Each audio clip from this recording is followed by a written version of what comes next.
Hey guys, we're the Sports Addicts Podcast, and we're back again today with a breaking news video. Yannick Ngakoue got traded from the Jaguars for a second round pick and a conditional fifth round pick that can turn into a fourth round pick if Yannick makes the Pro Bowl, and potentially a third round pick if he makes the Pro Bowl and the Vikings win the Super Bowl. So, Sai, what's your take on this deal? Yeah, so I think it's one of the more fair trades that happened this offseason. I think that the Jaguars obviously were desperate at that point to get rid of Yannick, who hasn't shown up to their camp, and I think that Minnesota was desperate to fix their defensive line after Michael Pierce, I think, opted out, and they lost Linval Joseph in the offseason along with Everson Griffin. So they were left with their lone star, Daniel Hunter. So I think it was definitely a move they needed to make to fix one of the biggest holes on their defense. And I think it is a good trade for them, but I think I'm wondering how they're going to pay all their players. They still have to pay Daniel Hunter. His contract's coming up.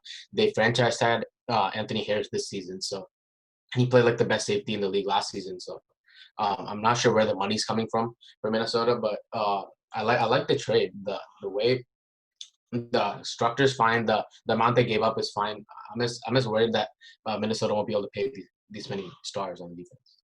So I have a question for you. Say the Vikings they managed to lock up their players, which at this point seems unlikely because as of now they only have 12.5 million. But say they do, like say they find a way to potentially maybe like getting rid of some of their older players, and they have enough space to make a deal for Yannick. So how much do you see him getting paid? Yeah, I think he's probably gonna get like around 20, give or take, like 1 million, maybe 21 max and like 19 million minimum at least. I think that's probably the range he's gonna get. I think that it might not be worth it in my opinion for Yannick. He hasn't he's been obviously consistent, but he's also played on like one of the better defensive lines in the league for the past like since he's came into his career, since he came into Jacksonville. So I think that it's definitely overpay in terms of money. Well, we'll have to see obviously because they haven't get the contract details haven't come out yet. But I think that if he gets around 19 to 21, I think it's definitely an issue for Minnesota. Oh, one more question for you. So now that the Jaguars, if you look at that 2017 AFC Championship team, that Jalen Ramsey, AJ Boye, Calais Campbell, Telvin Smith, like their defense was like flooded with Pro Bowlers. And now if you look at that team, like the only guys that remain are Miles Jack and another player. I don't remember his name, but he doesn't play a major role. So it's like a full-on rebuild basically at this point. And how do you see their future playing out? Like obviously they're stockpiling draft picks. So like is the future bright for them? What did that figure out?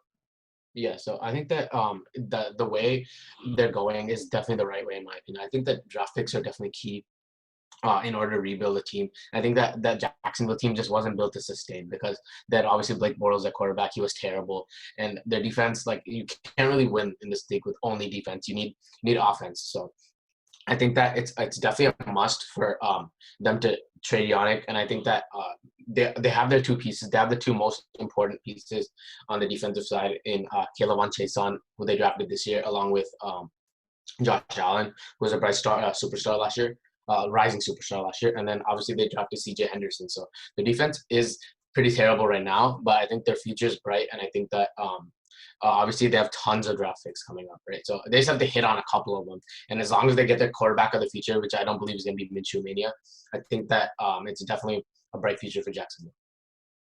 One last question for you. So obviously we know that the Vikings they were still hurting from that loss of Everson Griffin, but now that they filled patched up that hole, do you see like their win total improving? Like how much do you see this team like taking a big lead? Like do you think they were gonna win the division or something like that? Minnesota, yeah, I think they were already like top two team in the division. Obviously, I think this trade it depends on how their defensive backs play. I think that their corners are pretty bad because they're all like really young. If you look at Mike Hughes, he's pretty young. I think he's a second or third year player who like got injured last year very early, and then they obviously have rookie Jeff Gladney on the other side. So I think that their defense is still pretty young. I think that obviously their safety tandem is really good. I think that this trade could put them over the top. It just all depends on how the Packers are going to regress because obviously they weren't a 13-3 team last year. Their record is a little bit bloated compared to their point differential. So I think that it depends on how much the Packers regress. But besides that, I think the Minnesota Vikings definitely got better. Yeah, it'll be interesting to see how this plays out, and with the season approaching, we won't have to wait that long. And this is gonna do it for our breaking news video on the Yannick Ngakoue trade. Thanks for watching, and don't forget to like and subscribe.